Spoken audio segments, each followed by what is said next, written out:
मित्रांनो, स्वागत आहे तुमचं आपला आवडता चॅनल कोकण नगरमध्ये. मित्रांनो, आज आपण आलो दापोली तालुक्यातील एक छोटंसं गाव केराम्यामध्ये.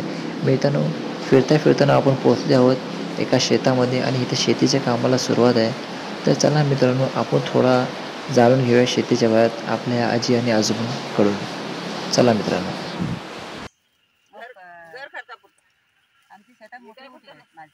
तुमची शेता मोठी मोठी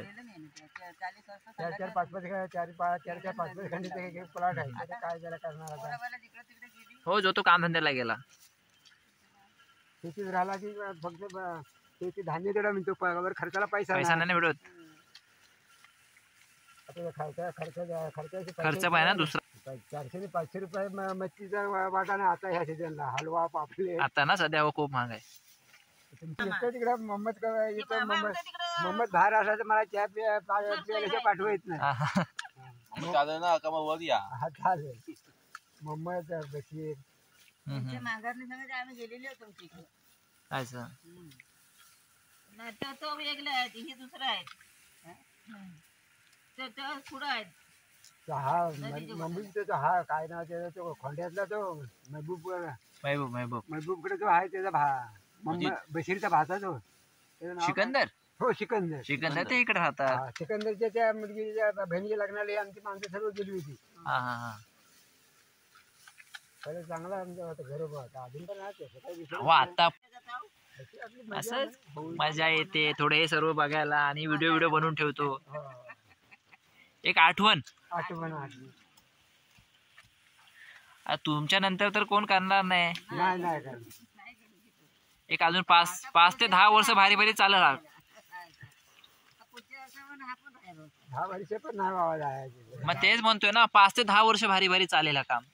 आम्हाला चांगलं वाटतं. कोण शेती करते कोण काय, आम्हाला बघा चांगलं वाटतं. अशा लोकांना पोरांना आवड आहे.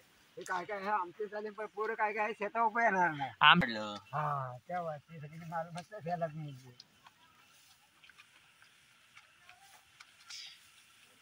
शेवटची पिढी. ही शेवटची पिढी. तुमच्या नंतर कोण नाही करणार शेती.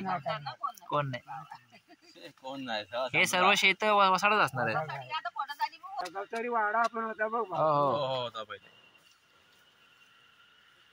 मम्मीचं वडील तिकडे बरं आई वगैरे पण आधी लय नेमकी होती. स्वतः संसार करायची भाज्यावर. मम्मीचं वडील स्वतः नांगर करायचा. काका मासे पकडते माझं. ते आता जातात मासे पडायला.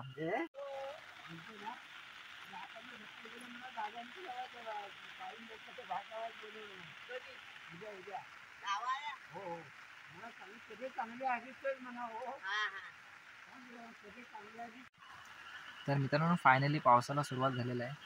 या पावसामध्ये आजी आणि आजोबा आव्हान काढत आहेत. पाऊस एकदम समोरच तुमच्या, आणि मी आणि माझा मित्र उभा आहे छत्रीच्या खाली, आणि ते दोघांनी 4 जणांनी.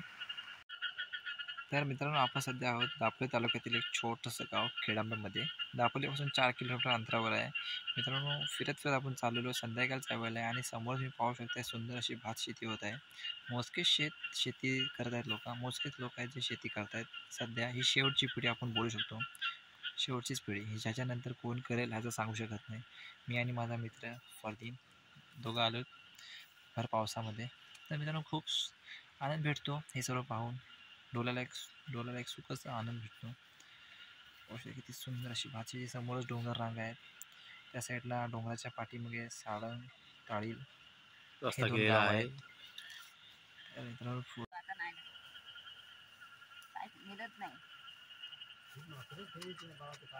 माकडा पण आहे, ते रानातले पण असतील ना. ही धार दिसते ना, ही अशी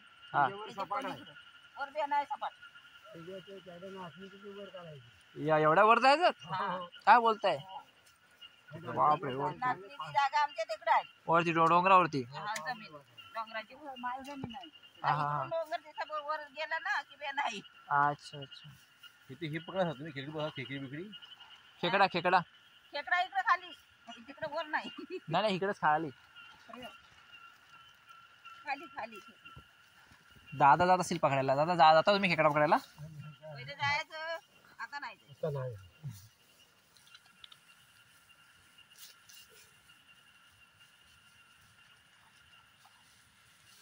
बरं झालं ती हो. खेकडी पकडायला जायला.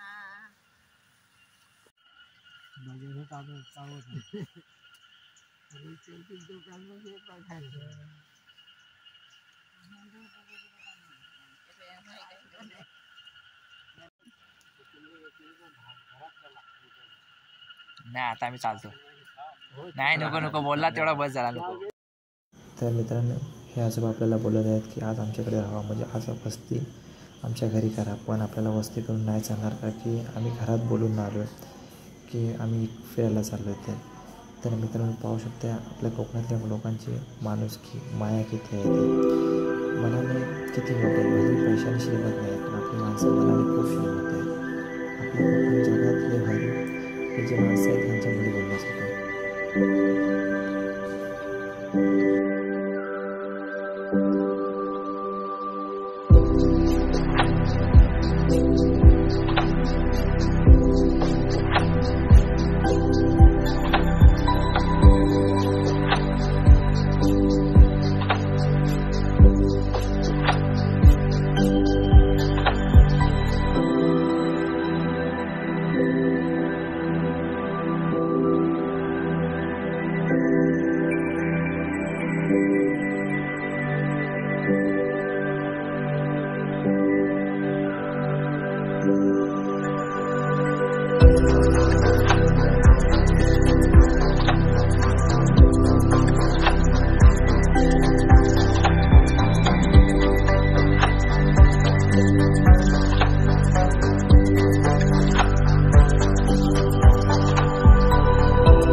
खाली इस्तो पेटवला मी घरात जाऊन.